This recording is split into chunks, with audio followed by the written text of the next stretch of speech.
ॐ सर्वमङ्गलमाङ्गल्ये शिवे सर्वार्थसाधिके शरण्ये त्र्यम्बके गौरी नारायणी नमोऽस्तुते। ॐ सर्वमङ्गलमाङ्गल्ये शिवे सर्वार्थसाधिके शरण्ये त्र्यम्बके गौरी नारायणी नमोऽस्तुते। ॐ सर्वमङ्गलमाङ्गल्ये शिवे सर्वार्थसाधिके शरण्ये त्र्यम्बके गौरी नारायणी नमोऽस्तुते।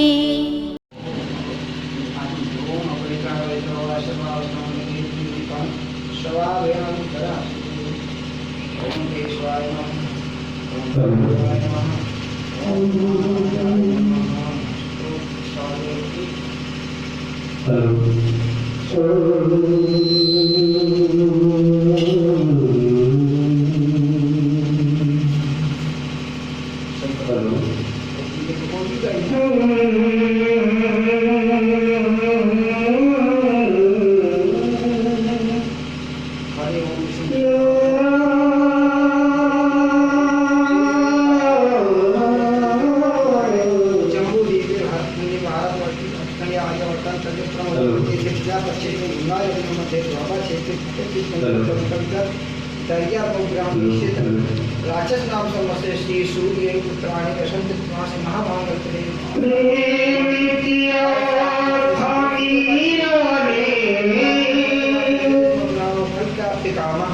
अमुक गोत्र शापन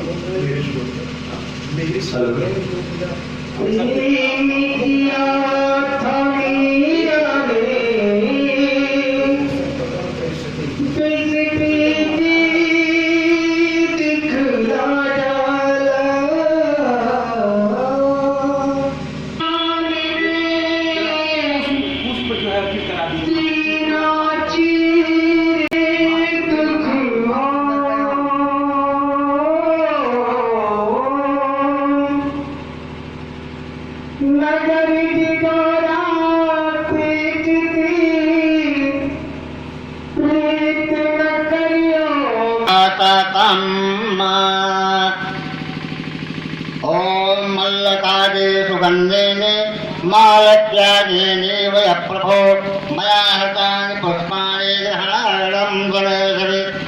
ओम वनस्पतिरसोदभूतो गन्धाजो गन्धवत्तमः आधेया सर्वदेवानां धूपोऽयं प्रतिगृह्यताम्।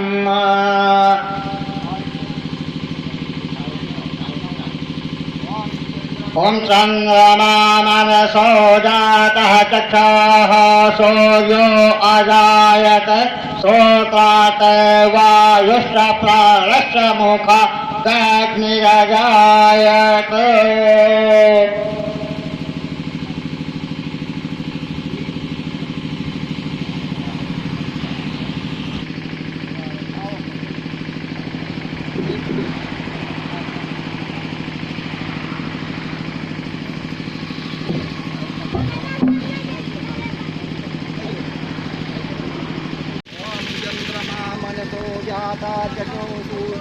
जायत श्रोतात् वायुश्च प्राणश्च।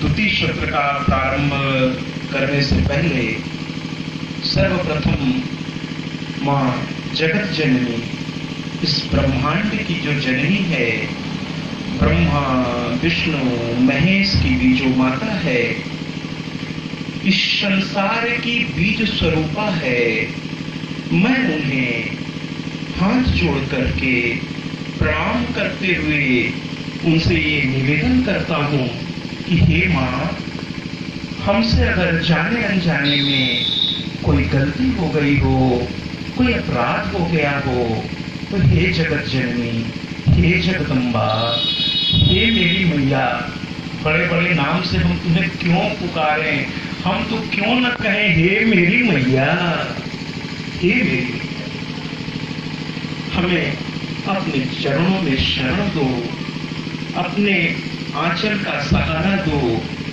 और हे मां अपनी कृपा दृष्टि में हमेशा हमें बनाए रखो। आइए, चूंकि ये स्थान बाबा सिद्धेश्वरनाथ धाम के नाम से है, तो आइए ना गौरी महादेव को भी प्रणाम करें और देवों के देव महादेव को भी प्रणाम करें, देवों के देव महादेव को भी प्रणाम करें।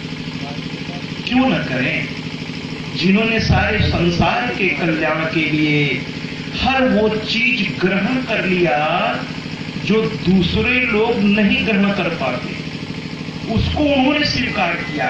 एकमात्र ऐसे देव हैं ये महादेव, इसीलिए इनको कहा गया है, क्योंकि वे संसार की उन वस्तुओं को स्वीकार करते हैं जो आम व्यक्ति स्वीकार नहीं कर पाता या और देव स्वीकार तरीके से नहीं कर पाते।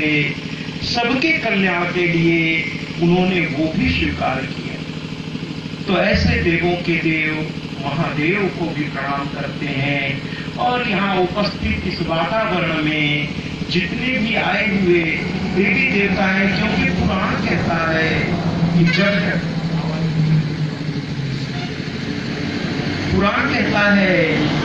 जब कथा होती है तो उस कथा को सुनने नाना प्रकार के रूप धर के तमाम देवी देवता वहां उपस्थित हो जाते हैं, तमाम देवी देवता वहां उपस्थित हो जाते हैं।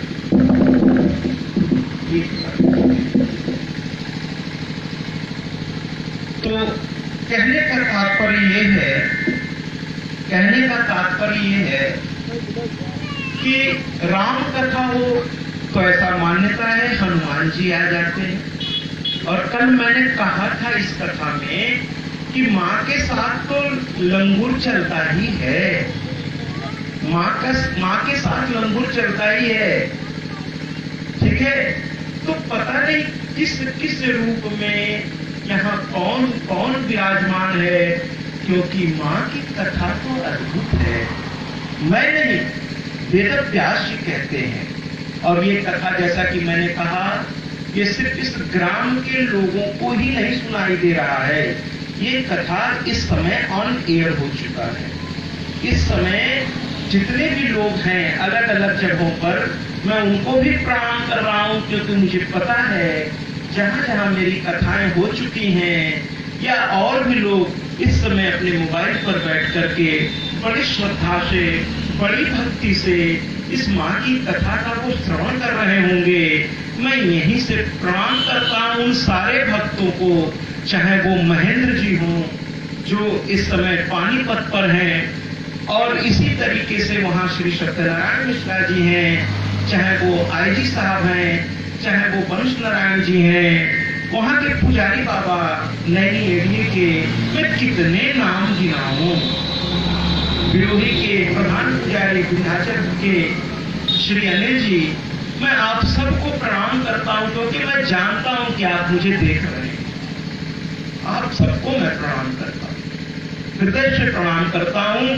आप सभी प्रातः वंदनीय हैं, प्रातः स्मरणीय हैं। आपको कोटि कोटि मेरा नमन, कोटि कोटि वंदन कि माँ के कथा के प्रति आपका ऐसा झुकाव है कि जैसे ही 4 बजा होगा, मुझे पता है आप बेचैन हो गए होंगे कि माँ की कथा कब शुरू होगी। तो ये कथा न केवल यहाँ बैठे हुए व्यक्तियों के लिए मैं कह रहा हूँ, बल्कि हर उस व्यक्ति के लिए जो माँ की कथा के लिए लालायित है। मैं आप सबको पुनः कोटि कोटि वंदन, नमन और आपका अभिनंदन करता हूँ। महेंद्र जी, मेरी ओर से आपको शुभाशीष, क्योंकि आप जैसे भक्त ही इस धरा पर इस धर्म की ध्वजा को आगे ले चल रहे हैं। मुझे पता है अगर आप सुन रहे होंगे तो आपकी आंखों में आंसू छलछला गए होंगे, लेकिन मैं हमेशा याद करता रहता हूँ आपको। आइए ना, अब जरा इस कथा को आगे बढ़ाते हैं। लेकिन इस कथा को आगे बढ़ाने के लिए सबसे पहले हमारे जो मुख्य यजमान हैं, जिनके निवास स्थान पर मैं ठहरा हूँ, हमारे आदरणीय प्राचार्य जी और आपकी धर्मपत्नी, मैं आपको भी प्रणाम करता हूं। और सामने डॉक्टर साहब बैठे हैं और भी गणमान्य लोग बैठे हैं, हमारे पंडित जी, हमारे जितने भी आदरणीय हैं, मैं आपको भी प्रणाम करता हूं। और मान्यवरा, मैं आप में ही सत्य प्रकाश दीनबंधु जी की कल्पना करते हुए मैं आपको भी प्रणाम करता हूं। तो इस तरीके से आइए ना माँ की कथा को थोड़ा आगे बढ़ाते। कल की कथा हम लोगों ने जब प्रवेश किया तो मैंने कहा, क्या कहा कि देवी भागवतम नाम पुराणम परमोत्तम तरलोक्य जननीम साक्षात गीयते यत्र शाश्वती। ये मैं नहीं कह रहा भैया, मैं नहीं कह रहा, मैं तो डाकिया हूं। कहने वाला कोई और है, कहने वाला वेद व्यास है, जिन्होंने 18 पुराण, 18 उप महापुराण, 4 वेदों की रचना, एक विभाजन, वो करने वाला वो आदरणीय व्यक्तित्व जिसके नाम लेने मात्र से ही जीवन नहीं रोम रोम पवित्र हो जाए, उस आदरणीय व्यक्तित्व ने देवी भागवत का पहला श्लोक यही कहा है। मैं कैसे इसको न कहूं? वो जन्मेजय से कहते ही हैं कि हे पुत्र, क्योंकि कल की कथा में मैंने कहा था कि जन्मेजय जी बड़े परेशान हैं। कहते हैं कि कुसंग का ज्वर बड़ा भयानक होता है ऋषिवर, कुसंग ने मुझे उकसाया, सर्प यज्ञ मैंने कर डाला, न जाने कितने सर्प उसमें मर गए, न जाने कितने सर्प मर गए। वो बड़े ही चिंतित है। कल मैंने कहा था कि सज्जन से गलती से कोई गलत काम हो जाए तो बड़ा पछताता है। उसके एकांत में जाकर उसको देखिए, रोता है, छटपटाता है, मुझसे ये कैसे हो गया, क्योंकि उसकी मूल प्रकृति वो नहीं है। मूल प्रकृति तो वो सिद्धांत सात्विक प्रवृत्ति का व्यक्ति है, और सात्विक व्यक्ति में कभी राजसी गुण, कभी तामसी गुण, क्योंकि त्रिगुणात्मक ये सृष्टि रचना है, ये त्रिगुणात्मक है, तो वो कभी कभी प्रधान हो जाता है मन के अंदर। तो सही व्यक्ति से अगर कोई गलती से भी गलत काम हो जाए, विश्वास कीजिए वो अपने आप को जिस स्तर तक जाके सजा देता है कि कोई दूसरा उसको क्या सजा देता, क्या सजा देता भैया। और यही बात मैंने थोड़ा हास्य विनोद में कहा था कि किसी गलत व्यक्ति से गलती से कोई सही काम हो जाए तो वो भी बड़ा पछताता है कि काहे ये मुझसे हो गया, क्योंकि उसकी मूल प्रवृत्ति भी वो नहीं है, सही काम उसकी मूल प्रवृत्ति नहीं है, और व्यक्ति घूम फिर के अपने मूल प्रवृत्ति की ओर जाता है, उसकी मूल प्रवृत्ति की ओर वो उसको खींचता है। मैंने तो प्राचार्य जी से कल जब मैं यहां से चला तो मैंने प्राचार्य जी से कहा कि और कुछ भी क्या है, मैं क्या कहूं, लेकिन प्राचार्य जी एक अच्छी बात तो हुई। प्राचार्य जी ने मुझसे कहा क्या हुआ? हमने कहा एक अच्छी बात ये हुई महाराज कि बैठे बैठाए आपका जरूर कोई पुण्य काल है जो इसमें उदय हो उठा, और आप देवी भागवत के मुख्य यजमान के रूप में उपस्थित। तो भैया, जबकि सत्य प्रकाश जी इसका आयोजन शुरुआत किया उन्होंने, लेकिन अभी आज देखिए पता नहीं अभी कहां है, अब किसी व्यस्तता में व्यस्त होंगे, लेकिन ये कथा सुननी चाहिए, क्योंकि देवी भागवत के बारे में मैं ये कहना चाहता हूं कि मैंने वेद व्यास कर रहे हैं कि 18 पुराण और 18 उपमहापुराण में लेखन मैंने सबका किया, लेकिन वाचन मैंने किसी पुराण का नहीं किया। एकमात्र लेखन भी और वाचन भी श्रीमद देवी भागवत की ही की है। अपने पुत्र सुखदेव को तत्व ज्ञान का दर्शन देने के लिए सर्वप्रथम इस पृथ्वी पर रचना के बाद अपने पुत्र सुखदेव को, और ये सूत जी जो ये कथा को कह रहे हैं सौनकादिक ऋषि से, उनको उन्होंने सुनाया और कहते हैं हे जन्मेजय, क्या इससे इस पुराण का महत्व तुम्हें पता नहीं चलता? इसका लेखन भी मैंने किया है और वाचन भी मैं कर रहा हूं, वरना बाकी पुराणों को सुको वाच सूतो वाच कहीं लिखा है क्या कि व्यासो वाच? नहीं लिखा है, एकमात्र देवी भागवत पुराण। तो क्यों न कहूं, व्यास जी कह रहे हैं तो मैं क्यों न कहूं, देवी भागवतम नाम पुराणम परमोत्तमम। पुराणों में उत्तम नहीं बल्कि परमोत्तम है देवी भागवत। देवी भागवत और क्यों है, अगली लाइन में इसको व्यास जी बिल्कुल स्पष्ट कर देते।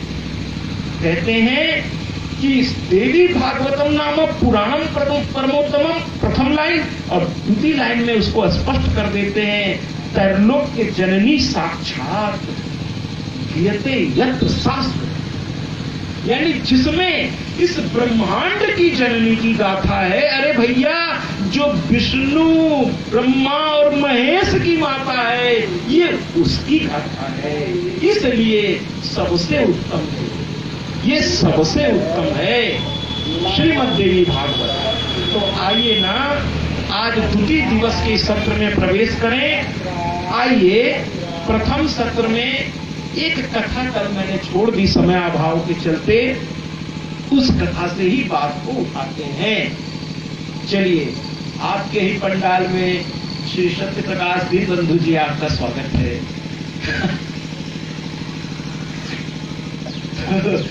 कहने का तात्पर्य है, आइए ना, क्यों न चले हम लोग जरा सा, क्यों न चले जरा देखें तो आज व्यास जी किस चिंता में बैठे हैं। व्यास जी की बात से आज कथा को शुरू करते हैं। वो एक आश्रम में गए, वहां गौरैया का जोड़ा, नर और मादा गौरैया का जोड़ा अपने बच्चों के चोंच में ला लाकर अन्न के दाने डाल रहा।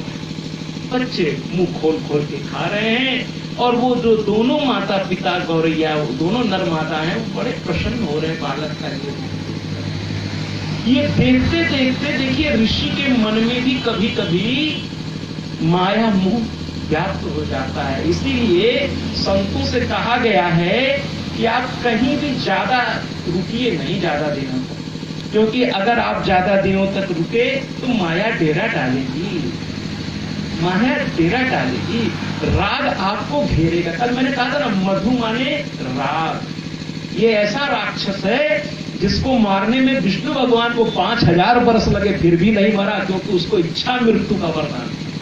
कल मैंने ये कथा कही थी, बड़ी आनंददायक कथा है देवी भागवत, बड़ा रसमय है, बड़ा रसमय। आज सुबह एक व्यास जी प्राचार्य जी के साथ आए, यहाँ के बड़े आदरणीय व्यक्ति थे। वो कहे कि कल मैं आश्रम, यही शायद उनका आश्रम है, कहे मैं आपकी बल्कि यहाँ घर कर गई, यहाँ मिलने चलाया, प्राचार्य जी के साथ हुआ, और कहने लगे मेरे आश्रम में एक कथा आपकी होगी, जबकि वो खुद व्यास है, खुद व्यास है। तो कहने लगे कि मेरी आश्रम में आपकी एक कथा होगी, और इतना ही नहीं, वो यहाँ तक कह डाले, और मैंने भी उनसे निवेदन किया, कोई बात नहीं गुरुवर, मैं तो माँ की कथा कहने निकला हूँ, आप जहां भी आदेश करेंगे, आप हैं, प्राचार्य जी हैं, डॉक्टर साहब हैं, बैठे जितने भी आदरणीय हैं, आप सबके एक आदेश पर सर के बल दौड़ता आ जाऊंगा, क्योंकि आप सब मेरे लिए आदरणीय, आप सब मेरे लिए आदरणीय। तो कहने का तात्पर्य यह है कि आइए जरा व्यास जी की ओर चलते हैं। व्यास जी को मैंने देखा कि आज वो थोड़ा माया उनको घेर रही है। अरे भैया, जिन्होंने 18 पुराण लिख डाले, 18 महापुराण, जिनका संवाद सीधे या तो ब्रह्मा जी से या नारद जी से, जो सीधे संपर्क कर सकते थे, यानी जब कौरव और पांडवों का जब महाभारत का युद्ध खत्म हुआ, ये वो व्यास हैं जिनसे वहां मतलब स्त्रियों ने कहा, जैसे द्रौपदी रोती हुई बोली, मेरा अभिमन्यु मुझसे मिले बिना चला गया, एक बार दिखा तो दो मुझको। व्यास जी वो थे जो मरी आत्माओं को भी अपने मंत्रों के आवाहन से बुला करके दर्शन करा सकते। ये और बात है कि वो माँ के चरणों में पड़ गए थे उस समय, कहने लगे मैया ये लोग क्या बोल रहे हैं, कह रहे हैं जो मर गए हैं उनको दर्शन कराइए, ये संभव है क्या? लेकिन हे माता, मेरी लाज रखना, मेरी आन रखना, मेरी शान रखना। और मैया की कृपा से वो सब आए बारी बारी। कुंती कर्ण से मिलना चाहती थी, द्रौपदी अभिमन्यु से मिलना चाहती थी, उत्तरा भी मिलना चाहती थी अभिमन्यु से, और भी लोग न जाने कौन कौन, सबका आवाहन करके उन्होंने बुलाया और फिर सबको वापस भेजा। ये वो व्यास जी, मंत्रों के उच्चारण मात्र। ऐसे आदरणीय व्यास जी को आज थोड़ी माया व्याप्त हो रही है, थोड़ा उनके अंदर एक राग आ रहा है कि काश मेरा भी एक कोई पुत्र होता। व्यास जी जरा सोचिए, कल मैंने कथा में कहा था कि एक कथा में मैं था, वहां एक मैया आई और उस कथा में अमवा गांव अतर्रा बिसंडा में वहां 7,500 लोग 10-10 किलोमीटर से ट्रैक्टर पर बैठ के लोग आते थे उस कथा को सुनने। वो YouTube पे पड़ा हुआ है, उसमें देखिए आप लोग कितनी श्रद्धा से, जहां तक देखिए सर ही सर दिखाई दे रहा है। YouTube पे देखिएगा उस कथा, बड़ी श्रद्धा थी वहां। मैंने वहां के वही महेंद्र जी का मैं जिक्र कर रहा था, मैंने महेंद्र जी से पूछा आपके गांव में इतनी महिलाएं हैं एक गांव में? तो कहे महाराज जी मुझे नहीं मालूम है कितनी महिलाएं हैं, लेकिन इतना जरूर मालूम है कि जिस घर की बहू बेटियां कब। तो मैं बात कर रहा था भाव की, वापस आइए उस भाव में चलते हैं कि भक्ति जो है ना, मैं आपको एक बात बताऊं, भक्ति कभी विधान से नहीं चलती, भक्ति नियमावली से नहीं चलती। भक्त के पास नियमावली की लिस्ट नहीं होती, वो तो भाव के अनुसार काम करता है। और एक बात बता दें, भाव तो सीधे कहते हैं ना, भ से भाव और भ से भगवान, दोनों का ऐसा मिलन है कि जहां भाव वही भगवान, वही भगवान। अरे भैया, पार्थिव शिवलिंग की रचना आप लोग करते हैं ना, एक मिट्टी लेकर के एक शिवलिंग की रचना करके एक भाव से आप पुकारते हैं और वो मेरा देवों का देव महादेव उसमें आकर स्थापित हो जाता है। अरे वो तो छोड़िए भैया, हमारे आदरणीय पंडित जी वहां भी बैठे हैं, यहाँ भी बैठे हुए हैं, मैं आप सबको प्रणाम करता हूँ। आप लोग तो वो हैं कर्मकांड के, आप वो आचार्य हैं कि एक सुपारी में भगवान बुला लेते हैं। एक सुपारी जहां कुछ नहीं है, वहां एक सुपारी में आप मौली बांध करके और बाकायदा स्थापित कर देते हैं, और उनको आना पड़ता है वहां जब तक उनका विसर्जन न हो जाए। तो ये मंत्र शक्ति है। कल मैंने आपसे कहा था, तक्षक इंद्र के पास गया, कहा मुझे शरण दो। इंद्र ने कहा ठीक है, तुमने कोई गलती नहीं की, वो श्रापित थे, उस श्राप को पूरा करने तुम गए हो, कहीं कोई गलती नहीं किया है तुमने, श्रापित थे वो। और जैसे ही तक्षक ने मतलब जो है मंत्र उच्चारण, उतंक ने कहा, और तक्षक बड़ी तेजी से अग्निकुंड की ओर बढ़ा जलकर भस्म होने के लिए, इंद्र को पुकारा, इंद्र ने उनका हाथ पकड़ा, घबराओ नहीं मैं तुम्हारे साथ हूं। लेकिन मंत्र शक्ति देखिए, इंद्र भी उनके साथ अग्निकुंड में आने लगे, अग्निकुंड में आने लगे। ब्रह्मा जी दृश्य देख करके घबरा गए, कह रहे देवताओं का राजा अगर इस तरीके से जल के भस्म होने लगा तो फिर क्या होगा। तुरंत उन्होंने आस्तिक मुनि को भेजा। कल की कथा में ये चर्चा बहुत विस्तृत हो चुकी है। आइए ना, अब जरा इस भाव को और आगे बढ़ाते हैं। श्री सुखदेव जी का आगमन अब होने वाला है इस संसार में, क्योंकि व्यास के मन में वात्सल्य प्रेम की उत्पत्ति हो चुकी है, उनके अंदर एक पुत्र की प्राप्ति की इच्छा जागृत हो गई है।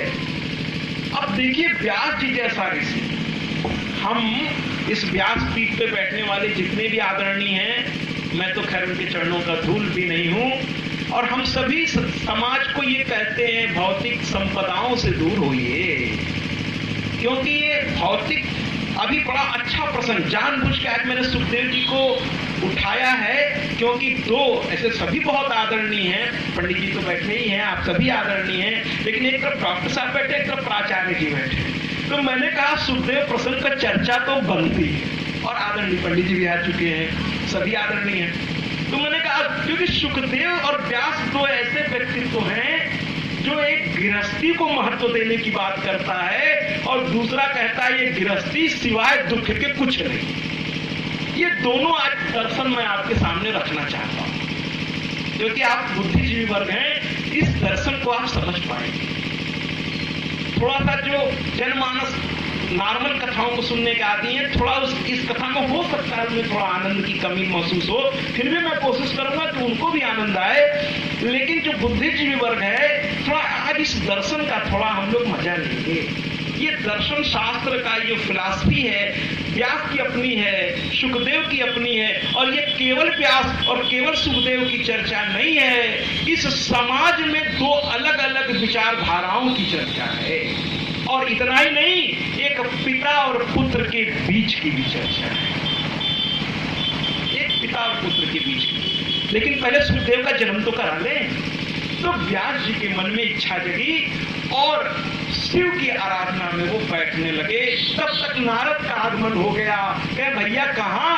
कहने लगे हमको भी पुत्र चाहिए। नारद जी मुस्कुरा पड़े, कहे ये सब आप अकेले का नहीं है, कुछ विधान है। किसी ऐसी विभूति को इस पृथ्वी पर आना है जो जन कल्याण के लिए बहुत कुछ करेगा, इसलिए आपके जैसे सन्यासी के मन में भी ये भाव उत्पन्न हो गया। ये कोई विधान, एक कारण के एक जो कार्य घटित होता है उसके पीछे कई कारण होते हैं, केवल एक कारण से कोई कार्य घटित नहीं होता। जैसे इस घटना की, ये कथा की जो आधार बिंदु बनी हमारे और सत्य प्रकाश जी के बीच, आज देखिए कितने आदरणीयों से मुलाकात का कारण बन जाते हैं। तो एक कार्य कई घटनाओं को जन्म देती है, केवल एक बिंदु विशेष पर वो टिक नहीं मारती, न जाने कितने बिंदु विशेष को वो एक तरीके से सामने ले आने का कार्य करती है। तो कहने का तात्पर्य ये है कि जब वो नारद जी के भैया क्या समस्या है, तुमको क्या समस्या हो गई? सांसारिक आदमी को तो तरह तरह की चीजें होती हैं, तुम तो सन्यासी भाव में हो, तुम्हें क्या समस्या हो गई? तो कहने लगे हमें पुत्र उत्पत्ति की इच्छा हो गई है। तो कहे उसके लिए फिर एक नारी की आवश्यकता होगी, और मैं सन्यासी आदमी, मैं शादी विवाह स्त्री और सब झमेले में पड़ना नहीं चाहता। तो कहे एक काम करो, तुम गौरी और शिव दोनों को एक साथ आह्वान करो, क्योंकि भैया एक बात आपको बता दें, बिना शक्ति के तो शिव भी 100 हैं, शिव भी 100 हैं।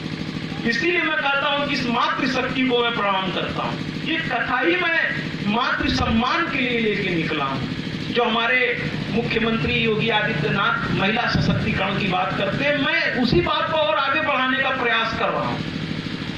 वाकई जरूरी है आज के इस समाज में, जिस समाज में स्त्री को धीरे धीरे ये कुछ चीजें ऐसी परोसी जा रही हैं कि स्त्री भोग्या बनती जा रही है। अरे भैया स्त्री भोग्या नहीं है, नहीं है, वो आपकी माँ है, बहन है, वो साक्षात देवी स्वरूपा है। अगर कोई बात आपको अच्छी लगे तो कृपया तालियों से एक बार उसका जरूर स्वागत किया कीजिए। तो कहने का मतलब है कि स्त्री को केवल एक रूप में मत देखिए। आप हमेशा, एक कथा में मैं बैठा था, वहां एक मैया आई और वो बहुत देर तक मेरे पैर को, मैंने कहा मैया ये क्या कर रही हो, ये क्या कर रही हो? कहे बाबू मैं तो आप में मैया को देख पा रही हूँ, आप जब यहाँ बैठते तो आप में कुछ अजीब सा जादू होता है, लगता है मैया आ गई आपके। तो हम कहते हैं मैया ऐसा मत कहा करो। तो कहती क्या है, नहीं मैया। तो हमने कहा एक बात कहे मैया, अगर आपको कुछ जादू लग भी रहा है तो मैं भी आप ही जैसी किसी मैया की संतान हो सके तो उस मैया को प्रणाम करिए जिसकी वजह से आज मैं यहाँ, मेरी उस जननी को प्रणाम करिए जिसने मुझे जन्म दिया इस संसार में, उस जननी को प्रणाम कीजिए। मेरी क्या औकात, उसने मुझे संस्कार दिए कि आज मैं आपके पास बैठकर कुछ चंद शब्द बोल पा रहा हूं, और इसने वो शक्ति दी है जो मुझसे बुलवाती है वही बोल पाता हूं। ये इसकी कृपा है। तो आइए ना, जब नारद जी ने ऐसा कहा शिव और गौरी, तो फिर व्यास जी बैठ गए, माँ का स्मरण करने लगे। माँ का स्मरण करते करते करते, और आइए एक थोड़ा सा हम गीत का। ओम सर्वमंगल मांगल्ये शिवे सर्वार्थ साधिके शरण्ये त्र्यंबके गौरी नारायणी नमोस्तुते।